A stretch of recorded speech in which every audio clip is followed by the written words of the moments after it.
सुनो नाज़रीन, प्रोग्राम जवाब खपे सां गॾु मां आहियां इम्तियाज़ मीर। नून लीग सिंध जा सदर हाणे बणिया आहिनि मोहतरम जनाब बशीर मेमन साहब।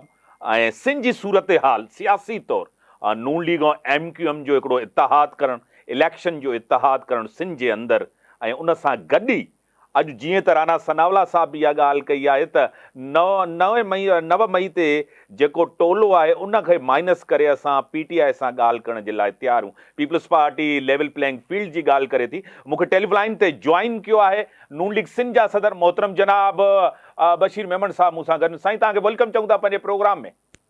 वॾी महिरबानी साईं, तव्हांजा थोरा, तव्हांजे चैनल जा थोरा साईं बशीर साहब, हिकु त तव्हां नून लीग जा सदर थिया आहियो, तव्हांखे इन जूं बि मुबारकूं हुजनि, ऐं अहम मुलाक़ात बि थी तव्हांजी क़यादत सां, ऐं नून लीग बि उते जेको आहे ऐं MQM हिकिड़ो मुआहिदो कयो आहे सिंध जे अंदरि पीपल्स पार्टी जे ख़िलाफ़ इलेक्शन विढ़ण जो। छा चवंदो हिन ते बशीर साहब? साईं, पहिरीं ॻाल्हि त इहा त मूं ते क़यादत जो एतमाद जो इज़हार कयूं, उन्हनि जी महिरबानी। अलाह जो मूं ते करम आहे, मुंहिंजे अलाह जो मूं ते एहसान आहिनि, उन जो मूं ते एहसान आहे। वरी आउं तव्हांखे हिकिड़ो अर्ज़ु करियां कि इलेक्शन विढ़णु हर पॉलिटिकल पार्टीअ जो हक़ आहे। सही। ऐं असां पंहिंजो एजेंडा खणी माण्हुनि वटि वेंदासूं, वोटर वटि वेंदासूं, ऐं वञी पंहिंजो एजेंडा ॿुधाईंदासूं। ऐं जेको असां सम्झूं था कि 8 तारीख़ ते जेको रिज़ल्ट ईंदो उहो एहतिसाब जो ॾींहुं हूंदो। 8 फेबरवरी बैलेट जे थ्रू सही माण्हू पंहिंजो एहतिसाब पाण कंदा, ऐं इंशाअल्लाह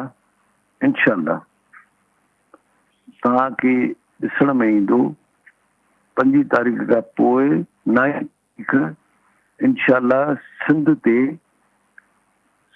सिज जूं किरणूं नयूं फुटंदियूं। अलाह जो हबीब कंदो।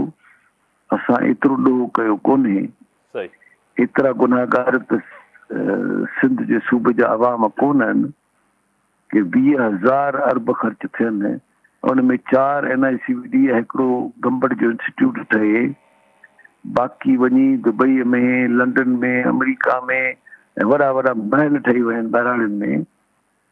असांजो न को इंफ्रास्ट्रक्चर आहे, न को अस्पतालनि में दवाऊं थी मिलनि, न को टीचर्स आहिनि स्कूल में। जेका हुकूमत 15 सालनि खां पोइ अची चवे त असीं स्कूल हेतिरा बंदि था करियूं, असांजी पॉपुलेशन 15 सालनि में केतिरी वधी आहे ऐं स्कूल था घटिजनि। अस्पतालूं चूंकि न को आहे अस्पताल में डॉक्टर, न को आहे डिस्पेंसर, न को आहे पर्ची कटण वारो को माण्हू, न को आहे चौकीदार, त उन वरी भुतारनि पंहिंजूं मयूं ॿधी छॾियूं आहिनि, ॿकरियूं ॿधी छॾियूं आहिनि, या भाड़ रखियो अथनि उन्हनि। सो ज़ाहिर माण्हू पंहिंजो ख़ामोश तरीक़े सां ई पंहिंजो इंतकाम वठंदो। माण्हू ख़ामोश तरीक़े सां ई बिल्कुलु प्यार मोहबत सां असां जेको सो ॾिसंदव तव्हां छा थो थिए इंशाअल्लाह। असां हम ख़्याल जेके जमायतूं आहिनि, जंहिंखे हम ख़्याल असांजा जेके ज़ाहिर वोटर बि त हम ख़्याल थींदो न, उहो बि त चाहींदो न त मूंखे मुंहिंजे ॿार खे तालीम नथी मिले, इन करे जो मास्टर साहब कोन्हे, इन करे जो असांजे स्कूल जी बाथरूम ई कोन्हे, को नियाणियुनि जे स्कूलनि में बाथरूम्स कोन आहिनि, बाउंड्री वॉल कोन्हे, ऐं हुननि जे रिपेयर जा फंड्स अलाए केॾां विया आहिनि। सो वरी जेका क़यादत आहे हुकूमती जमात जी, उहा त खुलम खुला इज़हार कंदी रही आहे कि असांखे कमु शहबाज़ स्पीड सां खपे। हुननि पाण असांखे नारो ॾिनो आहे। बिलावल भुट्टो ज़रदारी साहब पाण फरमाए चुका आहिनि, जेके पीपल्स पार्टी जा हू आहिनि चेयरमैन आहिनि, उहे पाण फरमाए चुका आहिनि त असांखे शहबाज़ स्पीड खपे। त हाणे शहबाज़ शरीफ़ साहब जी स्पीड, नवाज़ शरीफ़ जो विजन ऐं मरियम नवाज़ जी दिलेरी इंशाअल्लाह 8 फेबरवरी ते 5 बजे खां पोइ ज़ाहिर थी पवंदी इंशाअल्लाह। बशीर साहब तव्हांजी हिकिड़ी अहम मुलाक़ात पीर साहब पागारे सां बि थी आहे। अञा ताईं इतिहाद जो ऐलान न थियो आहे त GDA बि हूंदी, JUIF बि हूंदी, MQM और तव्हां सभु पाण में मिली करे पीपल्स पार्टी जे ख़िलाफ़ इलेक्शन सिंध में लड़दव? इंशाअल्लाह वक़्तु अची वेंदो, सभिनी खे ख़बर पइजी वेंदी कहिड़ियूं शयूं केॾांहुं वञनि पियूं। वक़्तु अचण ते असां अञा वधीक वेंदासीं हिक ॿिए खे क़बूल करणु, हिक ॿिए खे हिक ॿिए जो एतिराम अॻे ई आहे सभिनी जो हिक ॿिए जे लाइ दिलि में, ऐं इंशाअल्लाह ख़बर पइजी वेंदी साईं। पीर साहब तव्हां में का इतिहाद जे बारे में गुफ़्तगू थी आहे सिंध जे अंदरि? हाणे इहो त ज़ाहिर आहे पीर साहब जेको आहे सो ज़ाहिर आहे, हाणे मुंहिंजा त हाणे आऊं त मुतक़िद आहियां उन्हनि जो, सही, आऊं त हाणे कोन थो मतिलबु उहा ॻाल्हि, पर हिकिड़ी ॻाल्हि थो कयां, पीर साहब पगारो ज़ाहिर आहे सिंध जे अवाम जी बहितरी चाहे थो। उनजो जेको ज़हन आहे सो मुस्लिम लीगी ज़हन आहे। मुस्लिम लीगी ज़हन आहे त उहो त सदा हूअं ई हुन में अचे थो। सो इंशाअल्लाह पीर साहब जेको आहे सो पीर साहब पगारो उहो ई फ़ैसिलो कंदो। ज़ाहिर आहे हुनखे ॾिसण में अचे थो कि मुल्क जी बहितरी, सिंध जी बहितरी छा में आहे, त हू सम्झे थो ॻाल्हियुनि खे, ऐं अॻे बि रहियो आहे, हाणे वरी बि थींदो इंशाअल्लाह। बशीर साहब तव्हांखे पाण ख़बर आहे त इलेक्टेबल्स जेके खटे था अचनि उन्हनि जी अहमियत हूंदी आहे, उहे असेंबलियुनि में वेंदा आहिनि। तव्हांखे पाण ख़बर आहे कि सिंध जे अंदरि पीपल्स पार्टी 15 सालनि खां वठी इक़्तिदार में आयो आहे। रिसेंटली तव्हां अलीगोर ख़ान महर, उन खां अॻु में शहरियार गौस बख्श साहब सभु पीपल्स पार्टी खे ज्वाइन करनि था। हिन वक़्तु पीपल्स पार्टी सिंध जे अंदरि तमामु घणी स्ट्रॉन्ग आहे, छा चवंदो? आऊं चवां थो, आऊं त ॻाल्हि थो करियां अल्लाह जी। अल्लाह पंहिंजे पाण खे चयो आहे अल्लाह समद। आऊं जेको चाहियां सो केरु मूंखे रोके नथो सघे, जेको आऊं न चाहियां उहो कमु थी नथो सघे। सही, बेशक।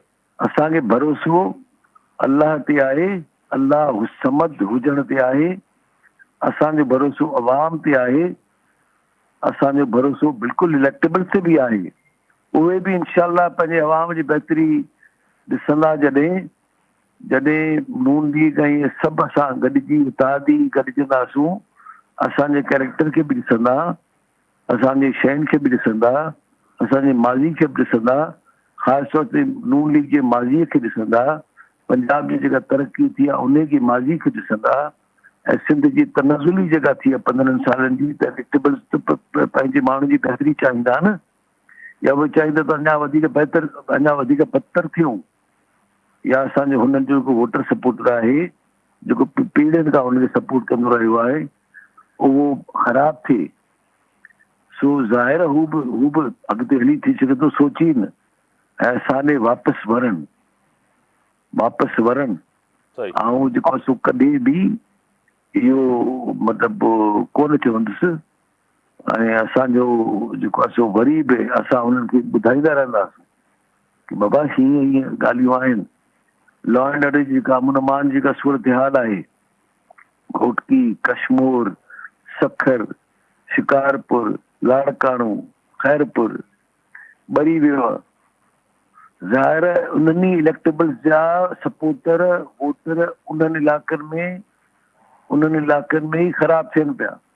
इन्वेस्टमेंट उते कोन बि अचे, उते कंहिं क़िस्म जी इंडस्ट्रियलाइज़ेशन कोन्हे, हुन जा माण्हू ई बेरोज़गार आहिनि, त हू सम्झंदा कोन।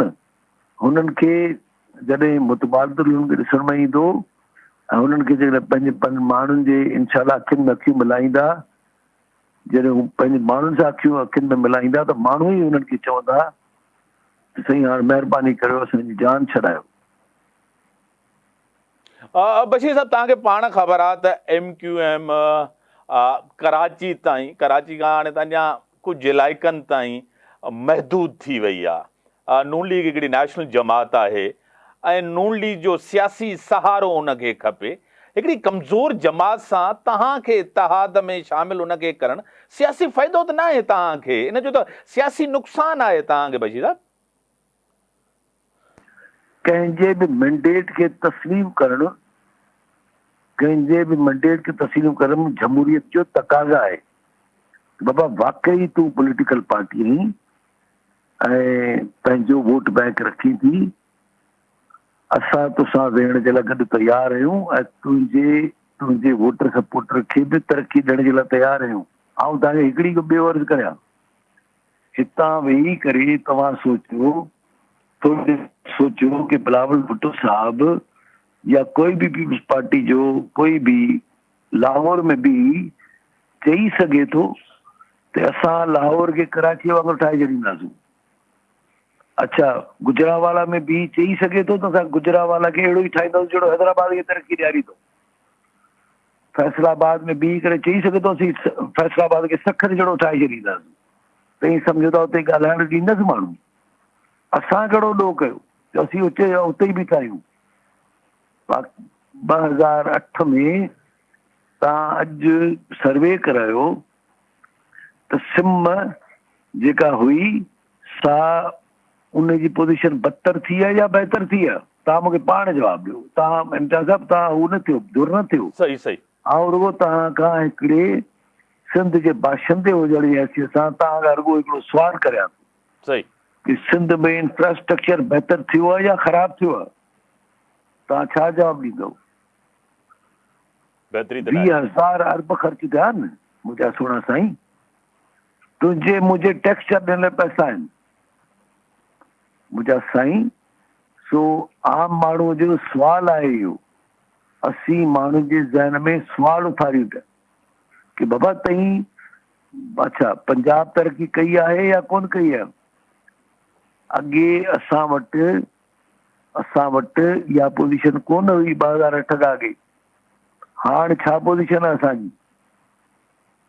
इंडस्ट्रियलाइज़ेशन वधी आहे, रोज़गार वधियो आहे। म्यूनिसिपैलिटीज़ जेके टाउन कमेटियूं आहिनि उहे रुगो भूतारनि जा चेयरमैननि जा बंगुलनि जा किचन हलाइनि थियूं या कोई माण्हू जे लाइ कमु कनि थियूं? सॉलिड वेस्ट मैनेजमेंट नओं ड्रामो। सॉलिड वेस्ट मैनेजमेंट मां कोई फ़ाइदो थिए पियो या नुक़सान पियो थिए? अच्छा, असां वटि हेतिरो सारो खज़ानो आहे विंड एनर्जी जो, उन को कंहिं एक्सप्लॉइट कयो आहे? बशीर साहब हिते कथा कलामी माफ़, टाइम वॾो लिमिटेड आहे। तव्हां सां ज़रूरु हिकिड़ो पूरो टॉक शो थींदो इन इशूज़ ते। तव्हांजी वॾी महिरबानी, तव्हां टाइम ॾिनो। न ब्रेक जो टाइम थियो आहे, ब्रेक।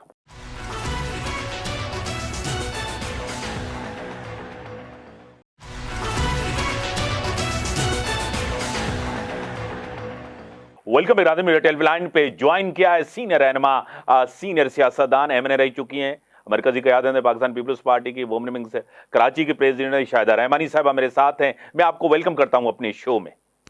एमक्यू और नून लीग का मिलना सिंध के अंदर, यानी कि सिंध के कैपिटल में कराची के अंदर इत्तेहाद करना, और पीपल्स पार्टी अकेले इलेक्शन लड़ेगी, दूसरी तरफ जीडीए भी है, जेयूआईएफ भी है, ये सारे आपके खिलाफ इलेक्शन लड़ेंगे। सब सियासी जमातें सिंध के अंदर आपके खिलाफ ही इलेक्शन लड़ेंगी, क्या कहेंगी? बहुत शुक्रिया इम्तियाज। देखें, हम सबको खुशामदीद कहते हैं और मैं समझती हूँ कि पाकिस्तान पीपल्स पार्टी की जो दिन ब दिन मकबूलियत है उससे खाइफ होकर वो तमाम जमातें इत्तेहाद कर रही हैं कि जिन्हें अपनी शिकस्त साफ नजर आ रही। देखिए, सहारे तो वही ढूंढते हैं जिन्हें जो बेसहारा होते हैं, जिन्हें खुद नजर आ रहा होता है कि उनकी शिकस्त है, तो वो इस तरह के गैर फितरी इत्तेहाद भी बनाते हैं। अब आप खुद देखें कि एमकेएम जितने भी ज़मीनी इंतखाबात हुए, जो भी देखा आपने, मुस्तकिल शिकस्त होती रही। इसी तरह पीएमएलएन को लाहौर जैसे शहर में अगर शिकस्त हुई, पंजाब के मुख्तलिफ सीट्स पे ज़मीनी इंतखाबात में, तो अब इनको इस तरह के सहारों की जरूरत पड़ रही कि शायद कुछ हासिल हो जाए, जो कि आप जानते हैं कि पीएमएलएन का कराची में ऐसा कुछ नहीं है। एमकेएम अपनी मकबूलियत खो चुकी है और इस तरह के इत्तेहाद बनाने की उनको जरूरत इसीलिए पेश आ रही है कि पाकिस्तान पीपल्स पार्टी दिन ब दिन मजबूत होती जा रही है। आपने देखा कि 2008 से ज्यादा हमने 13 में, फिर 13 से ज्यादा 18 में नशिस्तें ली, और अब जितने भी ज़मीनी इंतखाबात हुए, बल्दियाती इंतखाबात हुए, बल्दियाती इंतखाबात के ज़मीनी इंतखाबात हुए, आपने देखा कि पीपल्स पार्टी ने मैदान मारा और कहाँ नजर आई दीगर जमातें। तो ये वो मकबूलियत है और हम सबको वेलकम करते हैं कि इलेक्शन होता ही यही है कि अगर टफ मुकाबला तो और मजा आता है। तो मैं समझती हूँ कि अब और मजा आएगा इंशाअल्लाह ताला, और इत्तेहाद कर लें, जहां जहां जो कोई एक आध पार्टी रह गई है वो भी इत्तेहाद कर लें।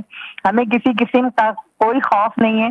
इंशाअल्लाह ताला पीपल्स पार्टी अपने आबोताब के साथ पहले से ज्यादा ताकतवर बन के एक बड़ी जमात बन के हम दोनों, आप हो मैं हूँ, हम सिंध से ताल्लुक है, कराची में रहते हैं। सिंध की सियासत, मुल्क की सियासत को बेहती और एमक्यूएम की सियासत को तो और हम बेहतर समझते हैं, आप भी मैं भी। आपको पता है एमक्यूएम इशारे की जमात है, जीडीए इशारे की जमात है, इशारों के साथ सियासत करते हैं। अब जिस तरह नवाज शरीफ साहब आए, जिस प्रोटोकॉल के साथ एमक्यूएम को ये इशारा हुआ है कि अगली हुकूमत वो बनाने जा रहे हैं, आप उनके साथ जाके मिले। देखिए, एमक्यूएम का तो पहले से हमेशा वतीरा रहा, हमेशा तमाम जो जमात इख्तिदार में रही वो उनके साथ शामिल इख्तिदार रहे, और फिर हमेशा ये भी रोते रहे कि जी हमें जो है दीवार से लगा दिया जाता है। हमारे आज भी वो कोटा सिस्टम पर सियासत कर रहे हैं। आप सोचें कि जब आप बहुत पावरफुल थे, जनरल मुशर्रफ के साथ आप इख्तिदार में शामिल थे, कराची में जनरल मुशर्रफ ने अपनी ताकत दिखाई भी थी 12 मई को, लेकिन उसके बावजूद उस दौर में अगर आप कोटा सिस्टम नहीं खत्म करा सके बल्कि आपने उसको एक्सटेंशन दी और इस तरह की चीजों को आप इशू बनाते हैं, नारे बनाते हैं, अपने स्लोगन्स बनाते हैं। लेकिन हमेशा की तरह एमक्यूएम, मैं समझती हूँ कि अब ना वो पहले वाली एमक्यूएम रही, और अब एमक्यूएम जो है टूट फूट का शिकार, बहुत जोड़ने की कोशिश की गई लेकिन एमक्यूएम के शिकस्त जो है वो उनको आया है, और यही वजह है कि वो माजी की तरह सहारों में ढूंढते रहे और इख्तिदार की जमात हमेशा एमक्यूएम रही।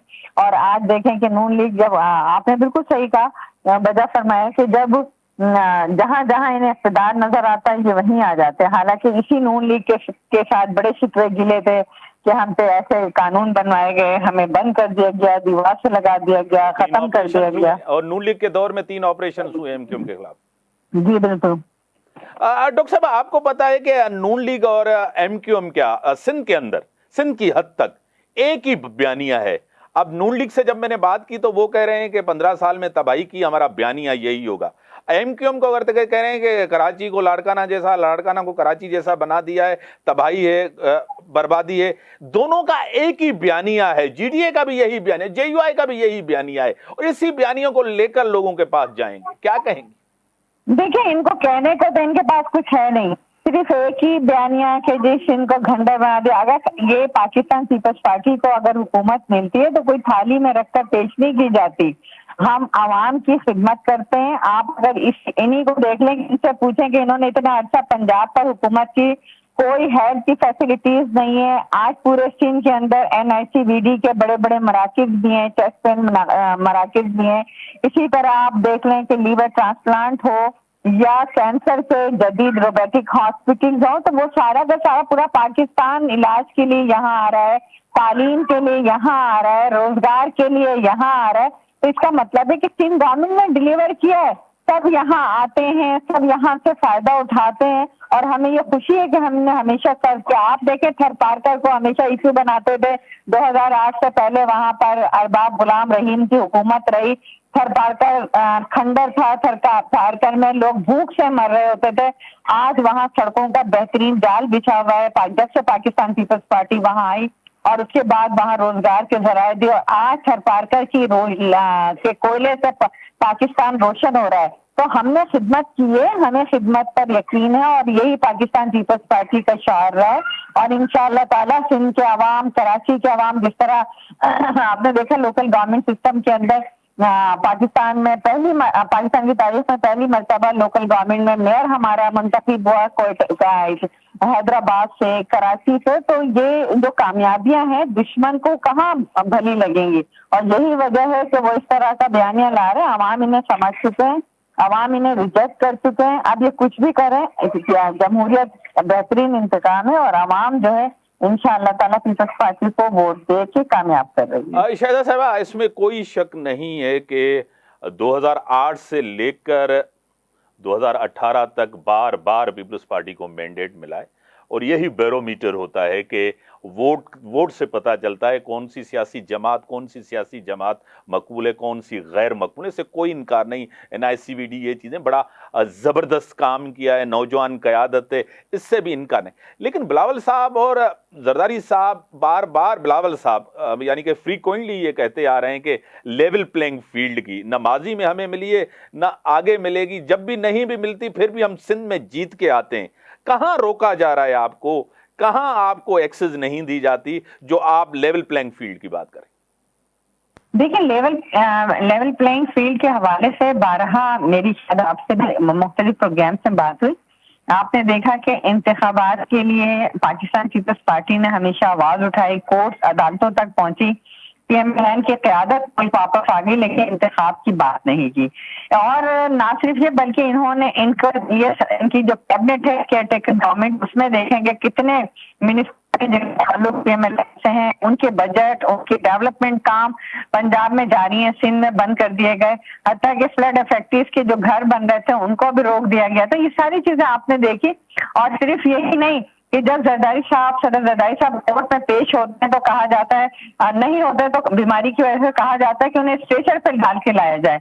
फिर एक साहब जो सजा याफ्ता हैं, जो जेल के अंदर से मुआहदा करके गए, जब वो वापस आते हैं तो उनका बायोमेट्रिक जो है VIP लॉन्च में कराया जा रहा है, VIP इनको फैसिलिटीज दी जा रही है। ये सारी चीजें हैं। मैं समझती हूँ कि ऐसा नहीं होना चाहिए, लेकिन कल चेयरमैन बिलावल भुट्टो जरदारी साहब ने अपने वर्कर को, पाकिस्तानी पार्टी के वर्कर से कहा कि आप छोड़ दें लेवल प्लेइंग फील्ड, मिलती है नहीं मिलती है, हमें इलेक्शन लड़ने के लिए तैयार हैं, लोगों से राब्ता मुहिम में चले जाएं, इलेक्शन की तैयारी करें। तो हम चल गए, हम आवाम से राब्ता कर रहे हैं। बड़ी मेहरबानी शाहिदा रहमानी साहिबा, पाकिस्तान पीपल्स पार्टी के MNA रह चुके हैं, सीनियर रहनुमा। उनका पॉइंट ऑफ व्यू आपके सामने है कि बिलावल साहब कह रहे हैं कि हम जियाला वजीर आजम लाएंगे, जियाला वजीर आला होगा। ऑलरेडी जियाला मेयर है मुर्तज़ा वहाब साहब। ब्रेक खां पोइ था अचूं डिस्कशन करते हुए।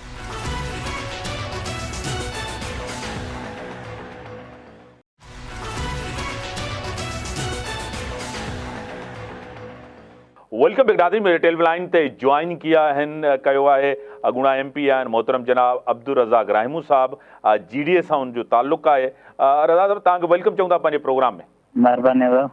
राहिमू साहब, सिंध जे अंदरि पीपल्स पार्टी के GDA जा जीअं त इलेक्टेबल्स, मज़बूत माण्हू, मज़बूत ख़ानदान, मज़बूत सियासी शख़्सियतूं ज्वाइन कंदियूं थियूं वञनि, GDA कमज़ोर थींदी वञे ॾींहं जीअं त अलीगोर ख़ान महर भी ज्वाइन कियो आहे, नथा पहिरियां शहरियार ख़ान, गौस बख्श ख़ान महर भी, ये इलेक्टेबल्स पीपल्स पार्टी जी तरफ़ वञनि था। ऐं लाड़काणा जा ओनर भी तव्हांखे ख़बर आहे त पीपल्स पार्टी खे उन्हनि भी ज्वाइन कियो आहे।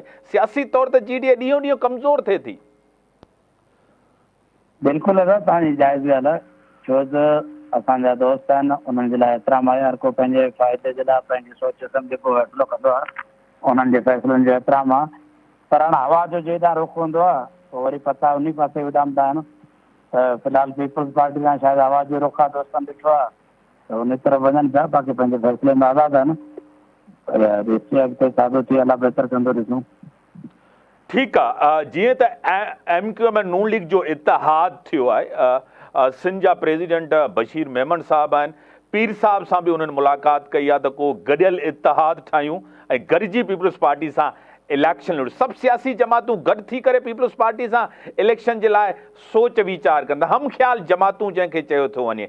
MQM त कराची जे अंदरि कमज़ोर आहे, तव्हांखे पाण ख़बर आहे। GDA जो कुझु वोट बैंक आहे, JUI जो कुझु वोट बैंक आहे, नून लीग पाण सियासी तौर कमज़ोर आहे, सिंध जे अंदरि मक़बूल न आहे। छा चवंदा? जी दादा, बिल्कुलु। हाणे हिकिड़ो बदकिस्मती आहे न, तव्हां ॾिसो नून लीग ऐं PTI सिंध रांदि हिननि बाक़ी तवजो ई कोन ॾिनो, बेयारो मददगार सिंध जी आवाम खे हिननि छॾे ॾिनो। जॾहिं इलेक्शन जो टाइम हूंदो आहे त हीअ एक्टिव थींदा आहिनि, महीनो ॿ महीना, तंहिंखां पोइ वरी जॾहिं पावर में ईंदा आहिनि पोइ सिंध जी तरफ़ ॾाढो ई न कंदा आहिनि। त सिंध खे जॾहिं बि फेस कयो आहे, सिंध जा मसइला मसाइला आहिनि, ॿियो थियो त माण्हू मजबूरी, पोइ हर को ॾिसो त ठीकु आहे हाणे पीपल्स पार्टी वटि पावर आहे, माण्हू हर को सियासी वॾेरो वरी उन पासे रुख करे थो। पर सिंध में अञा बि मुतबादिल जेको आहे पीपल्स पार्टी जो, उहो पीर साहब पघारो आहे, ऐं अंदरूनी सिंध जो माण्हू बि उन्हनि जूं नज़रूं बि पीर साहब में आहिनि। ऐं असां बि पंहिंजी मीटिंगनि में बि बार बार चयो आहे त पीर साहब बि एक्टिव थियणु खपे, त इनशाला सिंध जो माण्हू पीर साहब जे पोयां हलंदो। बाक़ी जे नॉन लीग ऐं इन्हनि ते तवजो ई न ॾिनो, सिर्फ़ु इलेक्शन जे टाइम ते महीना ॿ सरगर्म हूंदा आहिनि, तंहिंखां पोइ वरी विसारे छॾींदा आहिनि इहे ॻाल्हियूं साॻी। सही, तव्हांखे पाण ख़बर आहे त नून लीग बि सिंध खे नज़रअंदाज़ कयो ऐं जीअं त PDM गवर्नमेंट हुई, तव्हांखे पाण ख़बर आहे त PTI बि नज़रअंदाज़ कयो, PTI जे दौर में बि सिंध नज़रअंदाज़ थी आहे। इन सां एग्री कयो था राइमू साहब? बिल्कुलु बिल्कुलु, इहा हक़ीक़त आहे। इन शइ ते 100% एग्री कयां थो, छो त PTI खे साढा 3 साल टेन्योर मिलियो, उहो सिर्फ़ु कराची ताईं महदूद थिया। टूल प्लाज़ा खे हेठि उन्हनि जी नज़र पई कोन त सिंध हेठि बि आहे, उन्हनि ॾिठो ई कोन। ऐं नॉन लीग जी बि बदकिस्मती आहे, बार बार हिननि खे पावर मिलियो आहे, 3 दफ़ा इक़्तिदार में रहिया आहिनि, पर उन्हनि सिंध ॾांहुं तवजो न ॾिनी। उन्हनि खे सिर्फ़ु पंजाब ऐं मर्कज़ ते उन्हनि फोकस कयो आहे। सिंध खे उन्हनि सभिनी ॿिए यारो मददगार छॾे ॾिनो आहे, उन में कोई शक जी ॻाल्हि न आहे। रज़ाक साहब, तव्हांखे पाण ख़बर आहे त तव्हां जो इतिहाद PTI से रहियो, उन्हनि सियासी जेके सियासी गुनाह कया, सियासी ग़लतियूं कयूं, जेको डिलीवर न कयो, उन जा तव्हां बि ज़िम्मेदार आहियो? बिल्कुलु लाज़मी असां ते असरु पवंदा। माण्हू असां खां पुछंदा तव्हां मर्कज़ जो हिसो हुआ, तव्हांजो हिकिड़ो फेडरल मिनिस्टर हुयो, ऐं सिंध में भले तव्हां अपोज़िशन में, पर मर्कज़ में तव्हांजो फेडरल मिनिस्टर हुयो, तव्हांजा 3 MLA हुआ, तव्हां सिंध जे लाइ छा कयो? छो त PTI सां गॾु असां हुआसीं, PTI में असां रहियासीं। आख़िर ताईं वाहिद GDA हुई जेका अपोज़िशन में रही, फेडरल गवर्नमेंट में ऐं सिंध में बि, ऐं इमरान ख़ान सां आख़िर ताईं बीठा रहिया, पर उन्हनि उन जो सिलो सही नमूने जेको मिलणु खपे आहे उहो न मिलियो। ऐं आवाम जो बि जाइज़ सुवाल आहे जेको असां खां पुछे थी त तव्हां फेडरल मां असांखे छा ॾेई सघो, ऐं असां उन्हनि खे डिलीवर न करे सघियासीं। फेडरल जे तरफ़ां असांखे एतिरो जेको एक्सपेक्टेड हुयो उहो न मिली सघियो। तव्हांखे पाण ख़बर आहे त हालात बहितर उन दौर में बि न, अॼु बि ग़रीब माण्हू जे लाइ त का बहितरी कोन्हे। ग़रीब माण्हू त चेल चिॿी थी वई आहे, एतिरी महांगाई आहे, बेरोज़गारी आहे, मैशियत तव्हांजे साम्हूं आहे, ॾाढी बुरी मैशियत आहे। सभु सियासी जमातूं जॾहिं पब्लिक वटि वेंदियूं, आवाम वटि वेंदियूं, पुछाणो त ज़रूरु थींदो। लाज़मी अदा थींदो, छो त 15 साल खां पीपल्स पार्टी खे वॾो इक़्तिदार मिलियो आहे, तमामु वॾो इक़्तिदार मिलियो आहे। ऐं 15 सालनि में जेकॾहिं हीअ चाहिनि हा त मॉडल सूबो ठाहे वञनि हा। इन्हनि जा पंहिंजा त अकाउंट भरिजी विया, इन्हनि जा त खज़ाना भरिजी विया, पर माण्हुनि जी इहा पोज़ीशन आहे, इलेक्शन सां हिकिड़ो त अवाम जो इंट्रस्ट ई कोन्हे, छो त माण्हुनि जी ग़रबत चेर चिवी करे सघी आहे। माण्हू ख़ुदकशियूं करण ते मजबूर आहिनि, माण्हू पंहिंजा बचा विकिणण ते मजबूर आहिनि। जेकॾहिं एॾी ख़ुशहाली आणनि हा त पोइ अॼु इहे माण्हू छो पंहिंजे ख़ुदकशियूं करण ते मजबूर आहिनि? तव्हां ॾिसो सभिनी खां वधीक ख़ुदकशियुनि जो रेशियो बि असांजे थरपारकर में आहे। माण्हू को ख़ुशी सां नथा कनि, उन्हनि जा बचा बुख भरनि था, उन्हनि जे घरनि में कुझु बि न आहे, मजबूर थी करे उहे आख़िरी फ़ैसिलो कनि था। ऐं इन्हनि सॼी जो जेको आहे अज़ालो अलाह जे तरफ़ां बि इन्हनि हुकुमराननि ते नाज़िल थींदो, छो त इहे पावर में आहे, इहे इक़्तिदार में आहे, हिननि खां पुछाणो थींदो त आवाम जे लाइ छा कयो छा न कयो। ऐं इहे शयूं आवाम बि पुछंदी हिननि खां, ऐं आवाम जो बाक़ाइदा अॼु बि चवां थो माशियत तव्हां बहितर कयो, तव्हां जेको एहतिसाब करियो, रुॻो इलेक्शन वठी ईंदा, साॻी चहिरा अची बीहारींदा, आवाम खे उन में त कोई लाभ कोन थींदी। इन्हनि जा त घर भरजनि पिया, आवाम ॾींहों ॾींहुं कंगाल थींदो पियो वञे।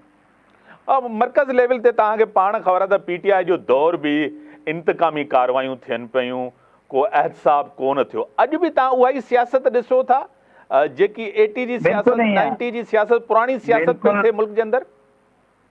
बिल्कुलु इहो ई तव्हां ॾिसो पिया न। हाणे त अॼुकल्ह सोशल मीडिया आहे, माण्हू हर को सुञाणण लाइ, हिकिड़ो अनपढ़ियल माण्हू आहे, असांजो थर जो माण्हू बि वेठो आहे, देहात में वेठो आहे, उनखे ख़बर आहे त इलेक्शन कीअं मैनेज थी थियो, त वोटर जी वोट जी अहमियत रही न आहे। जॾहिं इलेक्शन तव्हांजो मैनेज थींदियो, तव्हांखे ख़बर पइजी वेंदी त फलाणो हाणे अची पियो, उहो साॻियो ईंदो, पोइ इहो त माने हिकिड़े वोटर जी कोई न, उनखे ख़बर आहे त मुंहिंजो वोट आउं इस्तेमालु कंदुसि ऐं हिकिड़े हक़ीक़ी नुमाइंदे खे ॾींदुसि, उहो मुंहिंजो वोट पोइ राय कान वेंदो। इन करे आवाम जो इलेक्शन मां एतमादी खजी वियो, पोइ हेॾो ख़र्च कराइण मां, इलेक्शन कराइण मां फ़ाइदो ई कहिड़ो? मथे वेही लिस्टूं ठाहे ॾेई छॾनि त फलाणो चीफ मिनिस्टर आहे, फलाणो मिनिस्टर आहे, फलाणो प्राइम मिनिस्टर आहे, पोइ एतिरो वॾो अख़राजात बि न थियनि, आवाम बि दरबदर न थिए, इंतकाम जो निशानो बि न थिए। आवाम जो छो त इलेक्शन त एतमादी खजी वियो आहे, त उहो इन जे करे उन्हनि खे ख़बर आहे त असांजे वोट जी अहमियत ई कोन्हे। उहो मथियां खां इलेक्ट थी सिलेक्ट थी ईंदा, जंहिंखे चाहींदा उहो सिलेक्ट थी अची वेंदा। रज़ाक राइमू साहब, तव्हांखे पाण ख़बर आहे त निगरान हुकूमत जॾहिं आई त तव्हां पूरो एतमाद जो इज़हार कयो, तव्हां हुजे, MQM हुजे, निगरान वज़ीर आला ते बि त जस्टिस रिटायर मक़बूल बाकर साहब न्यूट्रल माण्हू आहे, ईमानदार माण्हू आहे, निगरान सेटअप आयो बि आहे। हाणे MQM जो बि एतिराज़ आहे निगरान वज़ीर आला ते, निगरान हुकूमत ते, तव्हांजो GDA जो बि एतिराज़ आहे, तनक़ीद कई थी वञे बार बार, छा चवंदो? बिल्कुलु इन करे तनक़ीद कई थी वञे, छो त सिस्टम अञा ताईं टुटो ई न आहे। 15 सालनि जो जेको सिस्टम उन्हनि जो पियो आहे, जेकॾहिं केयर टेकर में बि उहो साॻियो सिस्टम हले पियो ऐं सिस्टम जे तहत जेकॾहिं कमु थींदा पिया त उहो आङुर त लाज़मी चीफ मिनिस्टर ते खॼंदी न। चीफ मिनिस्टर हाउस में उहे माण्हू वेठा आहिनि जेके अॻे हावी रहिया आहिनि, उहो हींअर साॻियो सिस्टम हलाइनि पिया, साॻियो कमकार हलाइनि पिया, त हुनजो ज़िम्मेवार त चीफ मिनिस्टर आहे। पोइ इहा कहिड़ी सुबुह जो फ्री एंड फेयर इलेक्शन थींदी या कीअं चीफ मिनिस्टर इहो कराए सघंदो, त माण्हू त लाज़मी आङुर अपोज़िशन जो तनक़ीद जेकॾहिं चीफ मिनिस्टर ते न करे त हींअर त हुन सूबे जो कमान त हुन वटि आहे, त हुनखे कंट्रोल करणु खपे। जॾहिं उहो साॻियो हुननि जो सिस्टम हले पियो, हर शइ हुननि जी हले पई, ऐं पोइ मुंहिंजे ख़्याल में त इहा फ्री एंड फेयर इलेक्शन त तातरी ग़लति आहे, त फ्री एंड फेयर इलेक्शन थींदी आहे, इहे मक़बूल बाकर साहब कराईंदो। वॾी महिरबानी मोहतरम जनाब अब्दुल रज़ाक राहिमू साहब, GDA जो पॉइंट ऑफ व्यू अची वियो। नाज़रीन, इलेक्शन जी तरफ़ आहियूं पाण, जीअं त इलेक्शन जो ऐलान थी चुको आहे। मोहतरम जनाब बिलावल भुट्टो ज़रदारी साहब लेवल प्लेइंग फील्ड जी ॻाल्हि करे थो, उनजो तारीख़ में बि न मिलियो, पर हाणे बि असां सिंध सां गॾोगॾु सूबे जे अंदरि त हुकूमत ठाहींदासीं, पर मर्कज़ में बि असां हुकूमत ठाहींदासीं। असांजी कारकर्दगी आहे 15 सालनि जी, असां डिलीवर कयो आहे, ऐं बल्दियाती इलेक्शन जे अंदरि, बल्दियाती इलेक्शन जी ज़मीनी चूंडुनि जे अंदरि बि पीपल्स पार्टी क्लीन स्वीप कयो आहे। इन सां गॾु ईंदो इजाज़त, अल्लाह हाफ़िज़।